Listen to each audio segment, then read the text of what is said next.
Hey guys, welcome back. I'm Madison, and today I want to take you on a tour of all the plants I have here in my living room. So let's get started.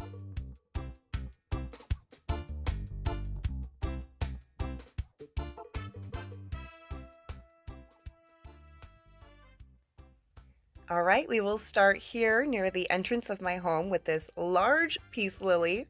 This is just your standard garden variety, like big box store peace lily. I got him about 3 years ago now. Well, yeah, just about 3 years ago now. And at first, well, really for the longest time, I thought this was the sensation peace lily, but I don't think it is because the leaves are significantly smaller. But he's growing really, really well. Sitting on the ground there next to him is my philodendron micans. Now, I did go over this guy in a recent video, so I won't dawdle on too long about him, but I'll just try and get some good shots so you can really see how tall he is sitting there. I want to say that pole is about 4 feet tall, maybe a little bit taller. I don't know, give or take. And he's just grown up and down and back up and back down, just waiting for a larger home. So hopefully I can make some time to do that soon. And sitting there next to the micans is my super, super large Monstera deliciosa. This is another big box store plant that I got, again, about 3 years ago. It was one of my first large plants, or just first plants in general, really getting into house plants, and started as about 6-inch pot, and I think he's in like an 18-inch pot now. It's just massive, and it's grown so well for me, even through winters. And those long, long aerial roots are just constantly searching for, I don't know, dirt to stick into. Unfortunately, they are not attaching to those wood poles. They are just there for support, but you know, that's all we can really ask for, just some support. The size of this plant is just so incredible to me. It takes up such a large space in the living room and is such a massive presence, and I can't get enough of it. I do like to tie the leaves kind of up together so that they're not like whacking you in the face when you walk by, and he's not too invasive, but it's just gorgeous. And on this lovely trellis that does need to be extended here, clearly, I have a Hawaiian golden pothos. It's grown so, so nicely for me. Those aerial roots are attaching to the wood, which is so nice, and it definitely helps those leaves size up. And as we've been getting a little bit more sun here, you can really see that yellow coloring just really pop out.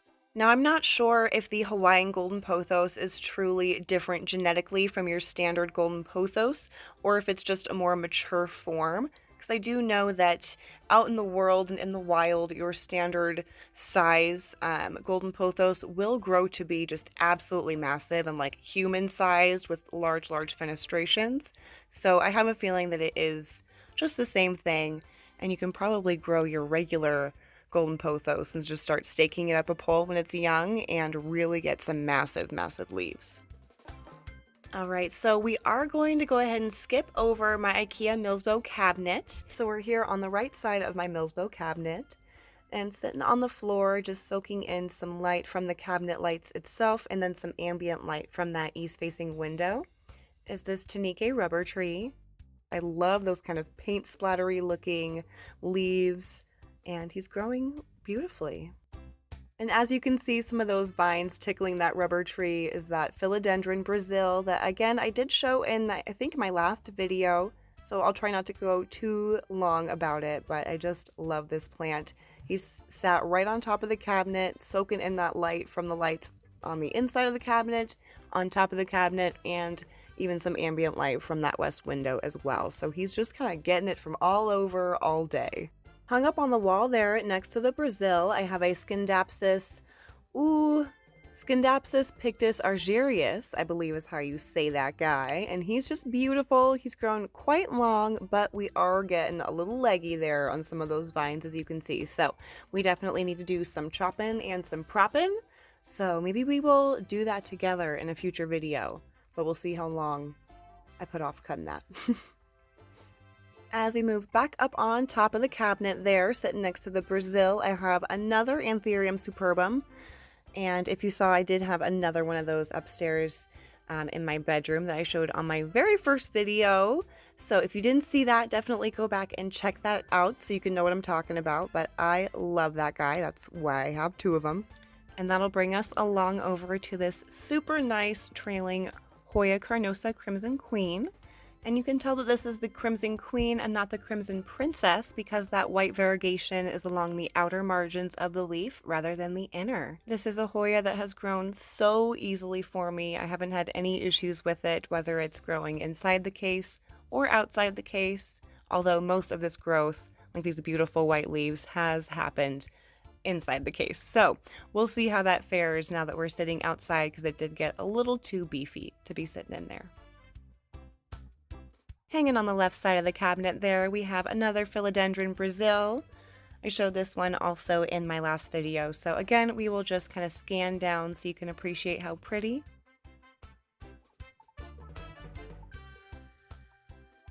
And as we follow that Brazil down, you'll start to see the very top growth of my philodendron lemon lime, or philodendron hederaceum lemon lime. This originally was a large trailing plant that I purchased from a King Soopers or my local Kroger store for about $13. It was such a score, but I decided I want to have it going up and have more of a vertical piece happening. So I tacked it along using some plant Velcro, that wood stake, and I am happy to report that we do have aerial root connection happening.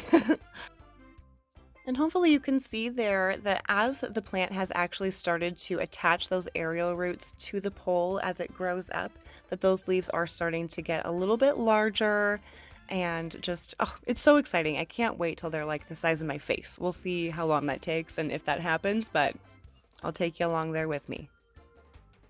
Here we have this really pretty Xerographica air plant. It hasn't done much for me in the just about year that I've had it, but it also hasn't died, so I will call that a win. I just give it a good soak in a bowl of water for a few hours every few weeks. And next to it here, this is a very new plant to me. It's some sort of peperomia. I don't do the best with these, so wish me luck. Yeah, I can't say much about it because it's so new to me, but it's beautiful.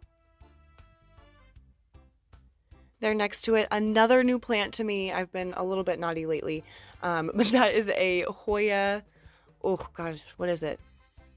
A Hoya australis Lisa. I got this from Trader Joe's recently. I just could not resist. I had not seen one in my area ever, and it was just so beautiful, and it has already put off a couple new leaves. The last couple plants I have up on this windowsill are some holiday cacti. I do believe that these came from the same plant, although they do produce two different colored flowers, as you can see there. There's a more peachy and a more hot pink. That one's kind of dying off, that hot pink one there, but still beautiful nonetheless. I don't pluck them off prematurely. Maybe I should, but I just kind of let them crisp and die off by themselves. And they have been getting really, really nicely sun-stressed sitting in front of this window. They get very purpley pink, especially this second one I have to show you. It is so darn purple, and I am obsessed. Reaching for the sunlight is my beautiful philodendron Xanadu. I love this plant. It's a super easy grower, and yeah, I don't ever really have to worry about it. Sitting below the Xanadu, I have a really sweet variegated Maranta. This is just a little pot that I made from cuttings, so some of those original leaves are a little beaten up, but all of the new growth is looking really nice and healthy. Over on the other side, on this cute two-tiered stand I found at Target, sitting on top, I have a bunch of cuttings of my philodendron hederaceum lemon lime. These are just sitting in a cup of water. They've been in there for, I think, well over 6 months by now, and as you can see, those roots are going wild in there. And I think at this point I am just going to let this be a plant that lives in water. I think that's absolutely fine. And at this point it has such strong water roots, I'm not sure how well it would transfer into soil, so we're just gonna leave her be. Then I have this beautiful plant that I got from a swap at work. I believe it is some sort of Tridescantia. I thought it was maybe a Tahitian bridal veil or wedding veil or whatever that is, but that doesn't look like any of the photos I'm seeing online. So please help. If you have any idea what this is, please comment down below and we can try and figure this out together. But it's absolutely gorgeous. I love how deep purple the undersides of the leaves are. And the tops are just like shiny. So are the bottoms, so shiny. Here I have a Tenanthe Burley Marxii, or Burl Marxii. You're picking up what I'm putting down, but I love this plant. Oh, I'm gonna say that about every plant, but it's true, I do. But this one is another just really, really easy care prayer plant. Very vocal on when it's ready for watering. The leaves will curl in, and it's just super nice. I never have to worry about over or under watering because he just lets me know. First up, sitting pretty much on the floor, is this Euphorbia trigona, or African milk tree, and it is called a trigona because it is three-sided. It's such a cool plant, really interesting to look at, especially from the top. I'll try and get some good views there so you can see, but it's a super easy care plant, very succulent, so you hardly ever have to water it, and you'll turn away, and before you know it, it'll be big. When I first got this plant, he was only about 3 or 4 inches tall, and now I would say he's pushing about 3 feet, so I'm super impressed. Here I have this beautiful dark leaf philodendron. I believe it is a black cardinal, but I'm really not sure, so if you know, definitely leave it down in the comments. But it seems like it definitely needs some higher humidity than I'm giving him, because every single leaf gets stuck in the sheath on its way out and gets a little bit wonky and janky. You might be able to tell there on some of those leaves, or all of those leaves that are trying to come out. But other than that, I love that dark foliage and those red backsides of the leaves. And this super cool guy is a pink dragon Alocasia. I love the shape of these leaves. I think they're so beautiful. And the new one is just so large. I can't believe how much larger it is than the last one that popped out. That is the first leaf in my care. And I'm just glad it did anything, because I was scared it was gonna die. Situated behind the Alocasia is another dark leaf philodendron that I am not sure of the ID. From my research, it does look like it is a Bloody Mary, although I did put black cardinal to begin with in there, but I am pretty sure that this plant is the philodendron Bloody Mary. Again, if you think it's something different, please don't hesitate to put that in there. I'm always willing to learn. And I can't really say too much about this little guy. It is a reverted Albosyngonium podophyllum, I believe. It's super pretty. It does have a new leaf coming in, and that last one that came out was beautiful. And as you can see, this guy is searching for a wood plank to be slapped on, so I'm definitely going to have to do that soon. But this is a philodendron red emerald that I got from Gully Greenhouse pretty recently, and it has grown pretty well. I love this one. I didn't even realize just how gorgeous the backs of the leaves were until I was shooting this video, but wow, check those out. Gorgeous. All right, let's come over to the Calathea corner. Now, as we will see, not all of these plants are Calathea, but it does have a nice ring to it, doesn't it? I have the only non-prayer plant in this little corner, but it's so beautiful, and she does really, really well in super low light, so I had to just chuck her down there. But that is an Aglaonema Maria. As you can see, this plant is quite the rehab plant, but since moving him down to the floor and further away from the light, he's done really, really well. But this is my Stromanthe Trio Star. This plant has such striking color on the leaves, and the back of the leaves are super hot pink. They're just beautiful to look at. And I won't go too much over this one here, as I did go over this in my last video, but one of my favorite plants is my Maranta Lemon Lime, and he just hangs out here doing lovely. And next up, to add kind of a different pop of color here with these kind of like gray bluey leaves, this is a Calathea Freddy, and again, super easy care. Gets a little bit droopy when it's thirsty, but I just like to pick up the pot, and when it's really light, I will toss it in the sink and give her a drink. Here we have another rehab plant. This is a Stromanthe Magic Star. So different from the Trio Star, the variegation is a little bit different. The leaves are a little bit more elongated, and the backs are more of like a purpley color rather than that hot pink. And sitting next to each other, I feel like you can really see the difference, so I really like having them close together, but he's gorgeous. And this plant made it all the way back on the airplane with me from Washington State when I went to visit family. So as long as it is still alive and kicking, that is all I can ask for.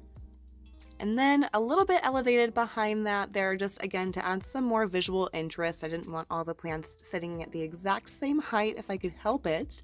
But this is a rattlesnake Calathea. And trailing up and out and all around, I have another golden pothos. I feel like everyone should have, I don't know, at least 2 of these in their collection. It's just a classic, and you can stick them wherever. And as you can see, I have put him up on the wall. So he gets some really nice light through the windows and through, you know, the supplemental lighting that I also have throughout the house or throughout the room. And he is doing really well. I actually need to get some more adhesive plant clips to put up there because as you can see, he is fallen down. Here we have my Calathea macwayana, or I think it's been reclassified to Geopertia macwayana. Either way, it's a beautiful plant, super cool. The undersides of the leaves are just awesome. They almost have this like pinstriping going down them along with those blotchy spots on there, and it's just super cool. And it is another prayer plant. This is a Tenanthe loberciana that we potted up together. Hanging up on the wall over here, I have another philodendron hederaceum. This is just your standard dark green variety, and I am in love with this plant. It's, again, super easy care. How many times can I say that in this video? But it's true, super easy care. The leaves get a little bit droopy and curly when it's thirsty, and, you know, just let you know so you don't have to worry. Then I have this large Alocasia, or no, I'm so sorry, Calathea orbifolia. I got this recently from Trader Joe's. I was so excited to see such a large specimen there. I don't think I've ever seen such huge leaves, so hopefully we can keep that up. It is working on its first new leaf since getting it into my house, so cross your fingers that it's a decent size. But again, a really, really easy care plant. Yeah. And of course, I couldn't just stop at one orbifolia. I did have another one. The smaller one actually came first in my collection. And I love it just as much. The leaves are so striking. And I just feel like it's a really classy plant. Like, you know how some plants just kind of put off that like, ooh, classy kind of a feel? I feel like this is that plant. Like, if you want to put on some nice shoes and a nice like outfit and feel like you're ready for the day, take this plant with you. You'll be ready.